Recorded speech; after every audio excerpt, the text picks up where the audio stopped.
Assalamualaikum, I'm Bakhtawer and I'll be taking your English for grade 4, and today we are going to do the reading of unit number 2, Shandur Polo Festival, and after reading we are going to go through the exercise as well. We are going to do the reading of page number 10, unit number 2, Shandur Polo Festival. First of all, we have the pre-reading. Polo is one of the oldest known sports in the world. With your class, discuss what everyone's favorite sport is. This is a map. Here you can see it. This is a map of the northwest of Pakistan. Find Chitral and Gilgit on the above map. Note how high above the sea level they are. Note the regions they are in. Then look at the place between them. Near the border called Shandur. Shandur is basically a name of a place in the northern areas. Use the key to see what the different lines and symbols on the map indicate. अब आप देखें,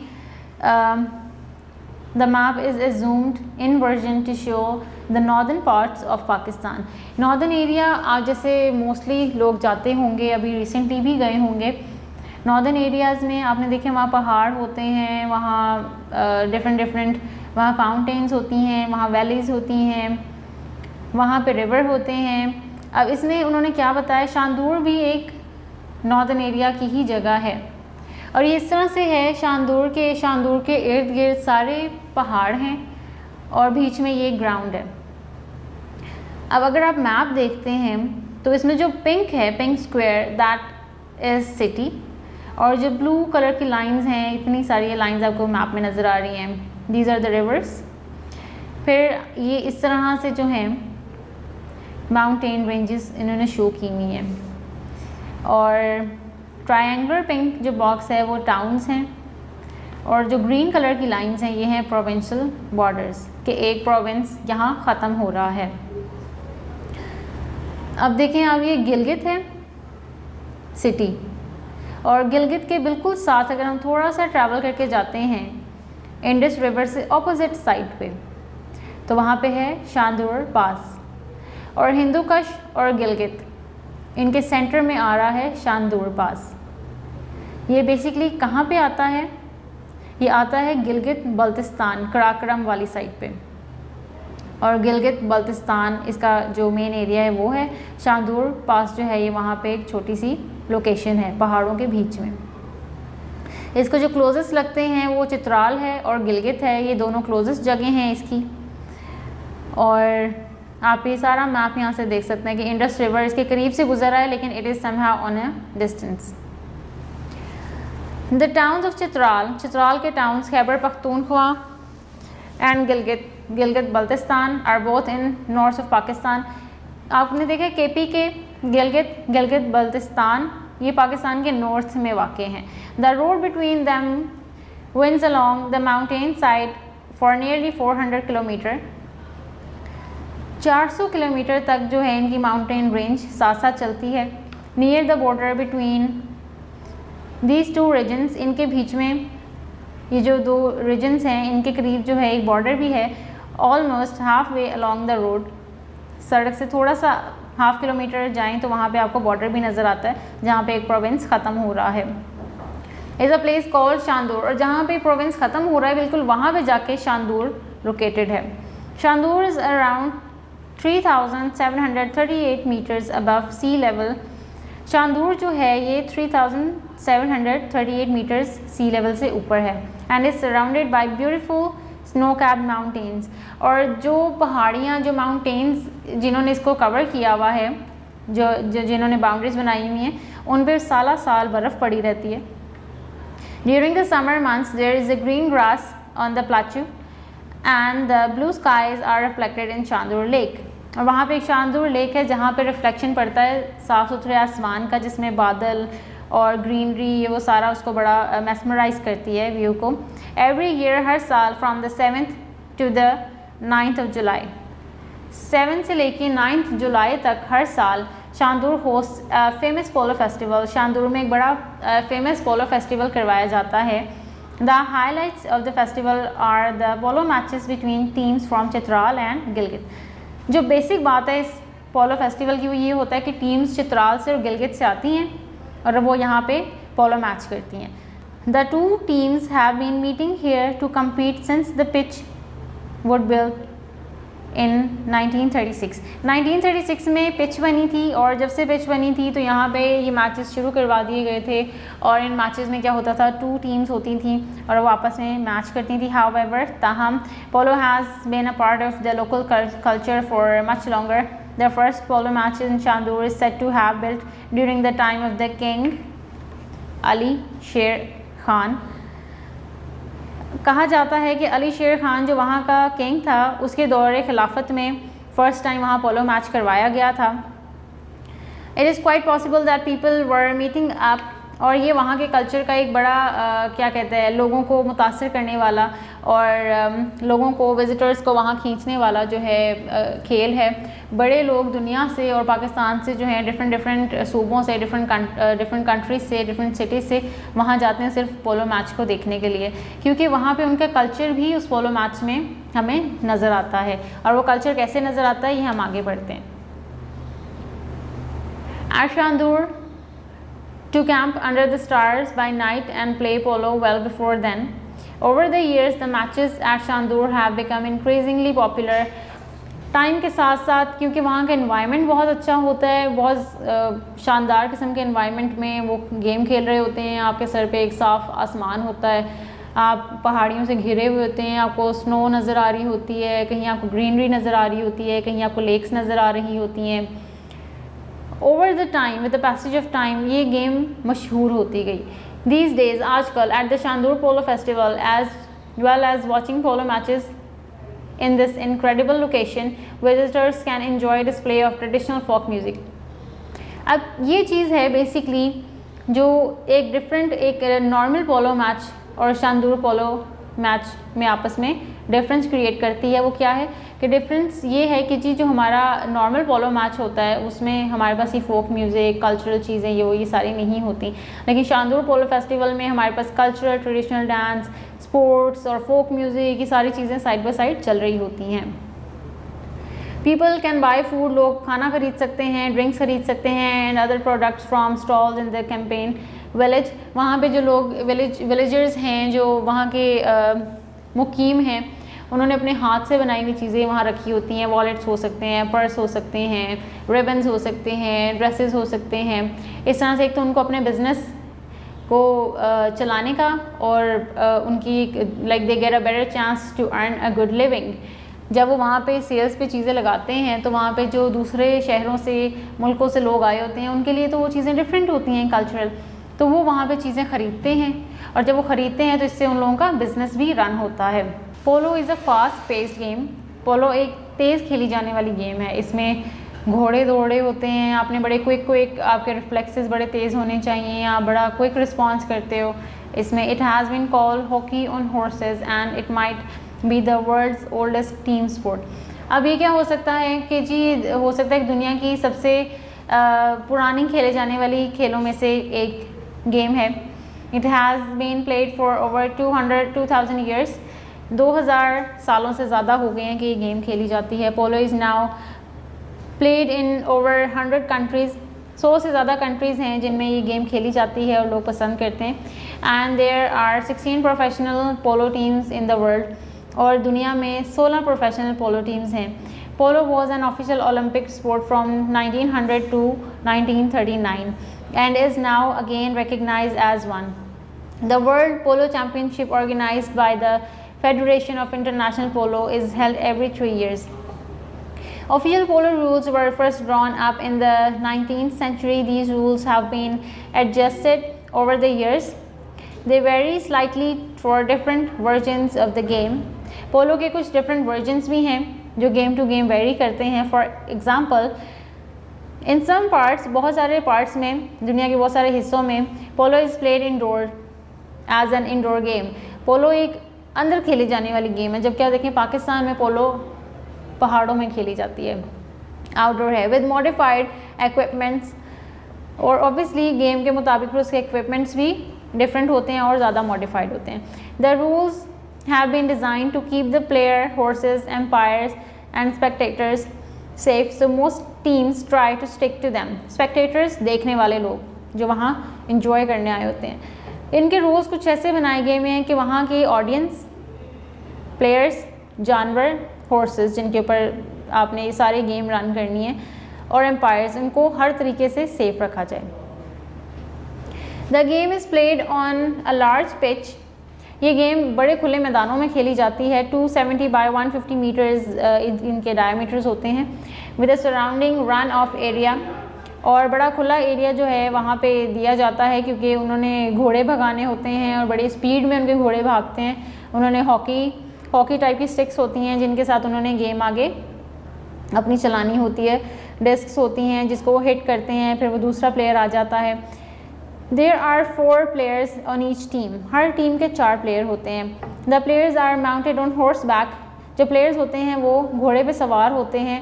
and carry long sticks. उन्होंने लंबी लंबी sticks पकड़ी होती हैं जिनको कहते हैं mallets, that they use to hit a ball. उन्होंने उससे एक बॉल को हिट करना होता है। There is a goal at each end of the pitch. Players score by hitting the ball into the goal. हर पिच के एंड पे एक गोल होता है, जैसे आपने देखा है फुटबॉल में होता है, एक इस एंड पे और एक उसके डिफरेंट एंड पे, ऑपोजिट टू ईच अदर। इसी तरह से इसमें होता है, और प्लेयर ने क्या करना होता है, वो उसने अपनी टीम के लिए गोल करना होता है। As in net ball, the players change ends after each goal scored. Each match is divided into parts called चक्कास।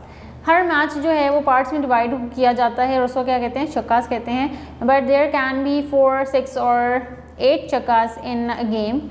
चक्का last 7 minutes and there are breaks between them.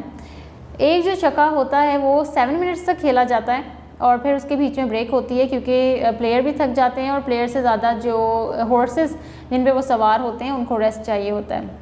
In the breaks the players change horses. Break के दौरान जो players होते हैं वो क्या करते हैं, वो हॉर्सेस को चेंज करते हैं, because the horses get tired. क्योंकि जो उनके जानवर होते हैं, जो उनके घोड़े होते हैं, वो थक जाते हैं, इसकी वजह से वो इनको चेंज करते हैं। As well as change to the rules the equipment used has change. जैसे जैसे उनके घोड़े चेंज होते हैं, उनके इक्विपमेंट्स भी चेंज होते हैं। On some ancient pitches the goals were made of stones. पहले ये होता था कि जो जहाँ उन्होंने गोल करना होता था प्लेयर ने, उनको पत्थरों से बनाया जाता था। But today most are made of vinyl and foam to prevent injury if they are crashed into.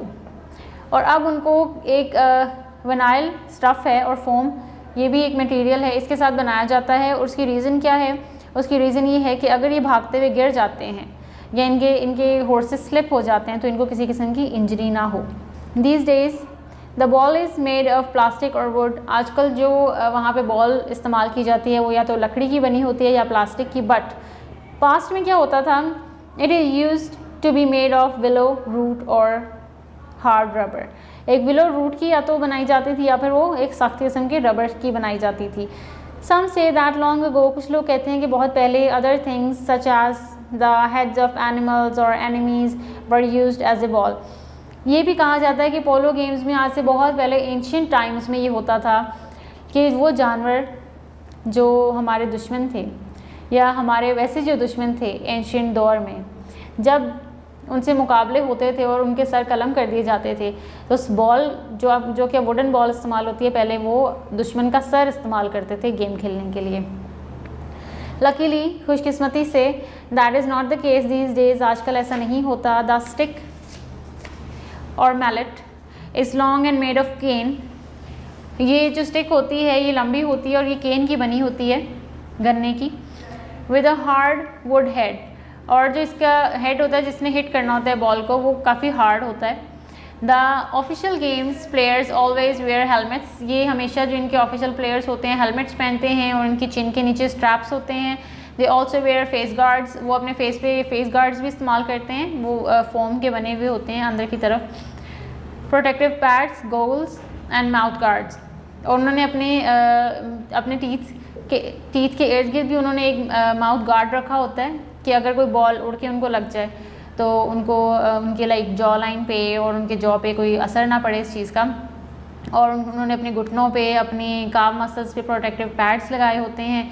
उससे ये होता है कि अगर वो गिर जाते हैं तो उनको इंजरीज़ ना आए, उनकी जॉइंट डिसलोकेशंस ना हो, उनकी कोई खुदा ना खास्ता फ्रैक्चर ना हो उनको। An umpire in the black and white stripes ensures that players are playing by the official rules. और umpires होते हैं वो make sure करते हैं कि players rule के according खेल रहे हैं. The polo matches played at Shandur however stand out. जो शांदूर में polo matches खेले जाते हैं उसका कोई मुकाबला नहीं है. They are very different from the official matches played elsewhere. वो दूसरे official matches से बहुत different हैं. The traditional polo of northern Pakistan is played on a pitch that is 200 meters by 56 meters with 6 centimeter high stone walls on the 2 long sides. Traditional polo match जो northern Pakistan में खेला जाता है उसकी basically जो pitch है वो क्या है कि 200 मीटर से 56 मीटर्स तक की होती है, जिसमें 60 सेंटीमीटर लंबी दीवार बनाई जाती है. वो क्यों बनाई जाती है? पत्थरों से. वो पत्थरों से इसलिए बनाई जाती है कि उसकी एक बाउंड्री बना लें. The matches last an hour with 10-minute break in the middle. Matches almost 1 घंटे तक चलते हैं, 60 मिनट्स तक, और बीच में 10 मिनट्स की ब्रेक होती है. There are 6 players on each side. हर साइड पे फिर 6 प्लेयर्स आ जाते हैं. And reserve players who step in if a player is injured. और कुछ रिजर्व पे पीछे भी प्लेयर्स बैठे होते हैं, वो इसलिए कि अगर किसी को कोई इंजरी हो जाए तो वो उसको रिप्लेस कर लें. The large number of players means that the pace of these games is a bit slower. Large number of player, जो जब बहुत ज़्यादा प्लेयर होते हैं तो इससे ये पता लगता है कि जो उसकी पिच होगी, जो गेम की पिच होगी, वो ज़रा स्लो पेस पे चलेगी. This probably reduces the number of accidents. इससे ये होता है कि जब आपके पास बहुत ज़्यादा प्लेयर होते हैं तो आपके पास एक्सीडेंट्स के भी चांसेस थोड़े कम हो जाते हैं. Which is good because the player in these matches rarely wear helmets and take fair safety precautions. क्योंकि इंजरीज इसलिए होती हैं क्योंकि यहाँ पे जो प्लेयर्स होते हैं वो प्रिकॉशनरी मेजर्स के साथ नहीं चलते, वो हेलमेट नहीं पहनते, वो सेफ्टी प्रिकॉशंस को इतना बॉदर नहीं करते. There are no umpires. कभी कभी होता है कि एम्पायर्स ना हो. And some people would go as far as to say that there are no rules. कभी कभी ऐसे भी होता है कि प्लेयर्स कहते हैं कि इस गेम के कोई रूल्स नहीं है और हमें इसमें कोई एम्पायर नहीं चाहिए. These wild games are played by skilled horseman. और ये जो वाइल्ड गेम है, क्योंकि ये काफ़ी अग्रेसिव गेम है, ये बड़े स्किल किस्म के घोड़सवार खेलते हैं. और जो 3-day फेस्टिवल होता है इनका, ये 3 दिन चलता है, Shandur polo festival. The A, B, C and D teams, इनकी ये टीम्स होती हैं A, B, C and D from each town compete. अब ये होता है कि ये डिफरेंट गिलगित और चित्राल के टाउन से टीम्स आई होती हैं और वो आपस में कम्पीट करती हैं. The final is held on 9th July every year. 9th जुलाई को इसका फ़ाइनल रखा जाता है. The crowds watch and cheer. लोग बड़ा इसको पसंद करते हैं और बड़ी एक्साइटमेंट से वहाँ उसको देखने आते हैं, बड़े पुरजोश होते हैं. बिटवीन गेम्स, गेमों के दौरान मार्वल एट द सीनरी और enjoy the other festival attractions. वो इस गेम को बड़ा एंजॉय करते हैं क्योंकि एक तो उनकी सीनरी, उनकी सराउंडिंग्स बहुत खूबसूरत होती हैं. उसमें ग्रीनरी होती है, उसमें लेक्स होती हैं, उसमें एक साफ़ सुथरा आसमान होता है. और जब शाम हो जाती है तो उनको आसमान पे साफ सितारे नज़र आते हैं. और आपको पता है नॉर्दर्न एरियाज़ में स्टार बहुत ज़्यादा होते हैं. मतलब हमें लोकल हमारी जो सिटीज़ होती हैं उसमें तो हमें आसमान इतना साफ नहीं नज़र आता. We can like barely watch any 2 or 3 stars on the daily basis. लेकिन नॉर्दर्न एरियाज़ में क्योंकि पॉल्यूशन नहीं होता, एयर पॉल्यूशन नहीं होता, we see plenty of the stars and different colours in the sky. तो ये वो माहौल होता है वो जिसको लेजर टाइम को एंजॉय करने के लिए बहुत से लोग यहाँ से जाते हैं शांदूर पोलो फेस्टिवल अटेंड करने के लिए. Now we have some MCQs right in front of us. इसमें क्या है जी, फर्स्ट वन हमारे पास है. It is quite possible that people meet up at Shandur to work, camp, live, earn. Mostly people वहाँ पे क्यों आते हैं? कैंपिंग करने के लिए, अपना अच्छा टाइम गुजारने के लिए. The matches at Dash have become very popular. Lahore में मैचेस होते हैं या शांदूर में या सियालकोट में या साइबेरिया में जो बहुत एकदम से पॉपुलर हुए, वो कहाँ होते हैं? शांदूर में. अब आपने क्या करना है, आपने इन MCQs को पूरी रीडिंग के बाद गो थ्रू करना है और फिर ट्राई करना है कि आप इनको खुद से सॉल्व करें. Now we have got this question answers. Question number 1 is where in Pakistan is Shandur polo pitch? Shandur Polo Pitch is located in the district of Gilgit Baltistan in the northwest and Chitral district. ये सारे questions आपने क्या करना है कि आपने पहले reading करनी है, आपने पहले अच्छे तरीके से इस पूरे लेक्चर को सुनना है और फिर आपने जो क्वेश्चंस आपके वर्कशीट में हैं आपने फिर इनको खुद से सॉल्व करना है. ऐसे ही क्वेश्चन नंबर 2 है who build the first polo pitch at Shandur and when. शांदूर की फर्स्ट पोलो पिच किसने बनाई थी और कब बनाई थी? ये बनाई थी किंग अली शेर ने और 1936 में ये बनाई गई थी। What other attractions are there for visitors? वहाँ पे विजिटर्स के लिए और अट्रैक्शंस क्या हैं जो बाकी मैचेस में नहीं होती? वो है वहाँ का माहौल, environment, folk music, dance, sports and they have like options to buy plenty of the things over there. ठीक है, आपने ये गो थ्रू करना है, उसके बाद आपने ये इसको सॉल्व करना है। फिर हमारे पास आ जाते हैं वर्ड सिनोनिम्स। पहला वर्ड है enjoy, to have fun, then incredible, that means wonderful, आला, स्लाइटली, अ बिट, थोड़ा सा, mounted, riding an animal, enemy, rival, दुश्मन। फिर ये सेंटेंसेस हैं हमारे पास जो आपने खुद से बनाने हैं। Polo match, game, ensure, mounted, attraction. Alright, so today we have gone through the plenty of the knowledge regarding the game Polo Festival and where is it celebrated, where do people and the parties play the game in the form of different teams, and we have also come to know that they have different pitches and they have different teams. They have, why do they invite visitors, why is this game getting so much popular among people? It is because they promote their culture into it and they promote folk dances and folk music and traditional songs and stuff. So it was all about that chapter. I would like you to go through the chapter and try to solve questions on your own in your own creativity and creative work. Today we are going to learn a comparison between two creative writings. One is essay writing and the other one is story writing. So both includes your creativity. First of all, while doing an essay writing, first thing that we do is to make an outline. What does an outline mean? Outline is that before writing an essay, keep a rough page with you or write on the back of the page or use some extra page. Then if you are making an outline, you will jot down all the points gradually that you are going to discuss in your essay. You know what benefits it is going to give you. First of all, it will be benefiting you while taking your less time and securing your time while essay writing. You will not need a lot of time while writing your essay and just you start thinking and then you start writing, then you think. Obviously it is going to consume your time more. Alright, so when you will make an outline, it is going to give you more time to think and go through your whole essay again after winding up your essay writing. First of all, after writing outlines, writing the whole essay detail title wise on one page, or like writing the topics that you are going to discuss in your essay on one page. After doing this, you will, when you start writing an essay, you will give some sort of introduction. For example, we have an essay, My Computer. First of all, while giving introduction of 2 to 3 lines, you will discuss about computer. What is a computer? It's a gadget. You use it in the offices, in the schools, at homes, and the computers have been now replaced with the laptops or cell phones, smartphones. People are using computers in their phones. They are handy now. Whatever you feel like writing, you will just give the introduction, explanation. Then this is the point number 3. In explanation, you will tell how are we using computers in our life, what benefits are they bringing to the table, हमें उससे क्या फ़ायदा हो रहा है, computer हम कहाँ use करते हैं, किस तरह की वर्किंग के लिए यूज़ करते हैं, हम उसमें वर्ड यूज़ करते हैं, सॉफ्टवेयर यूज़ करते हैं, उसके हार्डवेयर्स होते हैं, काफ़ी चीज़ें होती हैं. हम कंप्यूटर पे बैठे पूरी दुनिया को देख सकते हैं. हम यहाँ बैठे सऊदी अरब में देख सकते हैं.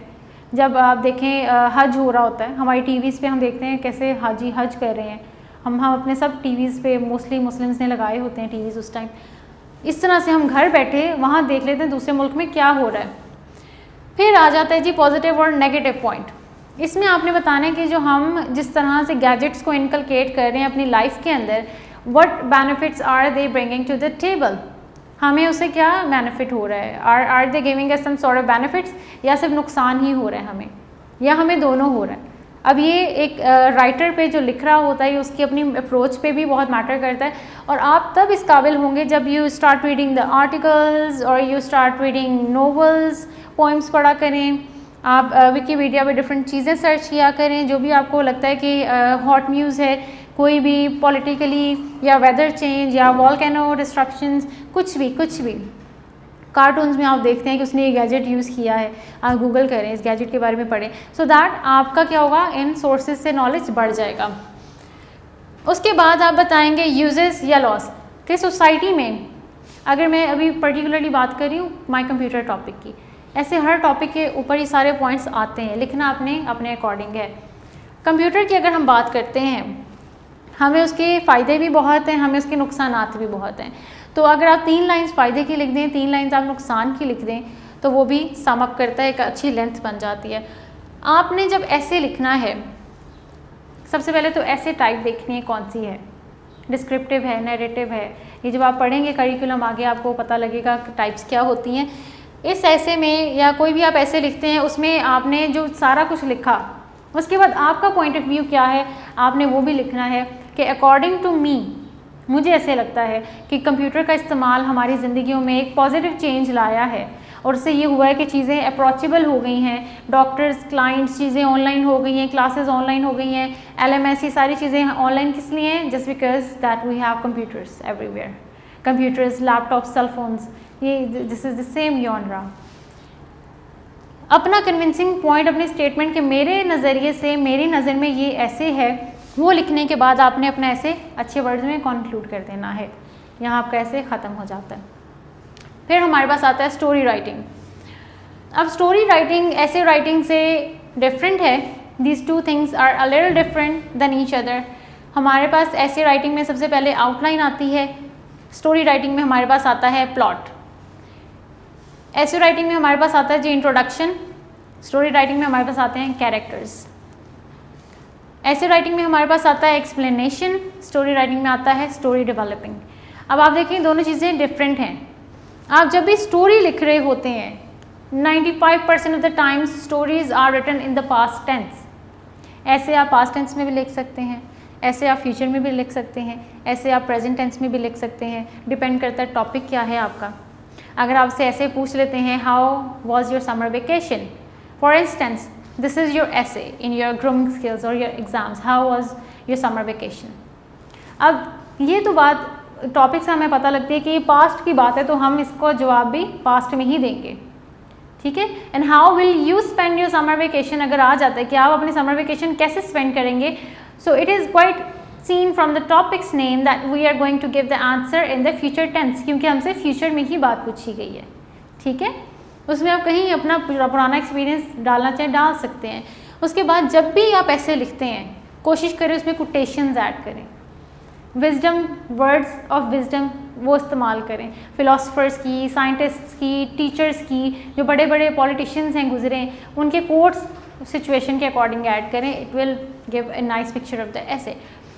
अच्छा, अब हम पर्टिकुलरली बात करेंगे स्टोरी राइटिंग की। सबसे पहले प्लॉट आता है। स्टोरी में आप पहले बताते हैं स्टोरी कहाँ टेक प्लेस कर रही है, आपका सराउंडिंग्स क्या है, एटमॉस्फेयर क्या है, एनवायरनमेंट क्या है, आप पहले उसके बारे में बताते हैं। उसके बाद आ जाते हैं कैरेक्टर्स। आपके स्टोरी में कितने कैरेक्टर्स होंगे और हर कैरेक्टर के एडजेक्टिव्स क्या होंगे, उसकी डिस्क्रिप्शन क्या होगी। कोई ऑब्वियसली नॉटी होगा, कोई फ्यूरियस होगा, कोई इररिस्पॉन्सिबल कैरेक्टर होगा, कोई सीरियस कैरेक्टर होगा। फिर आ जाते हैं आपके कैरेक्टर्स। जब आपके कैरेक्टर्स आप डिसाइड कर लो एक स्टोरी पे कि मैंने स्टोरी एक स्कूल में समझ लें होंगी, या समझ लें एक ग्राउंड में होगी, या किसी मॉल में स्टोरी होगी, आपने उसका प्लॉट दे दिया जगह, फिर आपने कैरेक्टर्स बताए कि इसमें 5 कैरेक्टर्स होंगे या 4 कैरेक्टर्स होंगे। जैसे अनांसी एंड 5, ये एक विलेज में टेक प्लेस की। विलेज क्या था, प्लॉट था। कैरेक्टर्स उसने बता दिए, अनांसी, मिसेस श्रू, 6 कैरेक्टर्स थे उसमें, मिसेस रैबिट, और ये सारे 5, ये सारे कैरेक्टर्स क्या थे, स्टोरी के कैरेक्टर्स थे जो उन्होंने बताए। फिर स्टोरी डेवलपिंग आ जाती है हमारी। स्टोरी डेवलपिंग में क्या होता है, आपने पहले स्टोरी स्टार्ट करनी होती है। जब आप स्टोरी स्टार्ट करते हैं तो आप क्या करते हैं, आप थोड़ा सा माहौल के बारे में बताते हैं, कैरेक्टर्स को इन्वॉल्व करते हैं, सबको एकदम से इन्वॉल्व नहीं कर देते, 1 बाय 1 उनको इंट्रोड्यूस करवाते हैं स्टोरी के अंदर। इंट्रोड्यूस करवाने के बाद फिर आपका स्टोरी का क्लाइमैक्स आ जाता है। जब आपकी स्टोरी स्मूथ लाइन पे, लो पेस पे चल रही होती है, फिर आता है क्लाइमैक्स, और क्लाइमैक्स के बाद आपकी स्टोरी में प्रॉब्लम होती है, और प्रॉब्लम का सॉल्यूशन भी राइटर ने देना होता है। हर स्टोरी जो भी आप पढ़ें, अभी तक आपने लिटरेचर में, you have gone through a lot of stories in your literature, that was Anansi and 5, that was Pip meets the convict, there are plenty of stories in your book. आप उनको अगर थोरली पढ़ें तो you will come to know कि उनमें problem भी दिया है और फिर उनमें सॉल्यूशन भी दिया है, और सॉल्यूशन देने के बाद स्टोरी वाइंड अप कर दी गई है। ठीक है, तो स्टोरी का मकसद ये होता है कि उसमें प्रॉब्लम आई, फिर आपने उसका सॉल्यूशन दिया कि ये मसला हो गया था, ऐसे हो गया था, फिर ये किया, फिर आप जब प्रॉब्लम और सॉल्यूशंस देते हैं ना और क्लाइमेक्स जब आता है तो आपने डिटेल भी देनी होती है। इसमें बहुत ज़्यादा डिटेल की ज़रूरत होती है। डिटेल ऐसे कि रात का वक्त था and the birds were chirping, the man was able to listen to the sound of the wind and the sound of the water flowing in the river and the lakes. आपने इस तरह का सिनेरियो क्रिएट करना है story में, छोटी छोटी details बता के कि the door was open and when someone came inside and they open the door, I could listen to the screech of the door and I was so much frightened, I hid myself under the blanket and it was a dark room full of darkness and like full of plenty of the things, like you can write plenty of the things on one topic. आपने इस तरह से जो है इसको लेके चलना है। स्टोरी में जितनी डिटेल आप ऐड करोगे उतना जो है आपके रीडर के लिए, आपके लिसनर के लिए वो इमेजिन करेगा, और जब वो आपकी स्टोरी इमेजिन करेगा तो ज़्यादा बेहतर। एक अच्छे राइटर की यही निशानी है कि उसकी राइटिंग स्टाइल में इतनी ज़्यादा डिटेलिंग होती है स्टोरी में कि जैसे जैसे कोई पढ़ रहा होता है वो उसमें इन्वॉल्व होता है। इन्वॉल्व क्यों होता है? क्योंकि उसकी इमेजिनेशन में वो चीज़ बनना शुरू हो जाती है कि अच्छा अंधेरा था, सितारे नज़र आ रहे थे, शेरों की आवाज़ आ रही थी, इस तरह की डिटेल्स। उसके बाद फिर आपने प्रॉब्लम देनी है, फिर उसका सॉल्यूशन देना है, फिर आपने सॉल्यूशन देके एंड कर देना है। ठीक है, कभी कभी ये होता है कि प्रॉब्लम तक देके आप तब भी ख़त्म कर सकते हो, फिर रीडर भी होता है कि वो इसको कैसे एज्यूम करेगा कि इसको ना ऐसे होना चाहिए था। अक्सर आप देखें ड्रामाज में, नॉवेल्स आप पढ़ते हैं आधे ख़त्म हो जाते हैं, क्यों? स्टोरीज़ ख़त्म हो जाती ताकि रीडर बताए कि अगर यहाँ पे ये हो जाता ना तो ये बेहतर था, ताकि आप सोचें, to provoke your thinking patterns. इस तरह से स्टोरी आप लिखते हैं। स्टोरी में डिटेलिंग ज़्यादा होती है, बहुत ज़्यादा होती है। इस तरह इवन ये भी मैं आपको एग्जांपल दूंगी कि जब आप स्टोरी लिख रहे होते हैं तो आप कहेंगे I was walking through a forest and I step on the leaf and I could listen to the sound of the leaf in my ear and it was so quiet and it was a very quiet atmosphere that I could even listen to the sound of the leaf under my feet.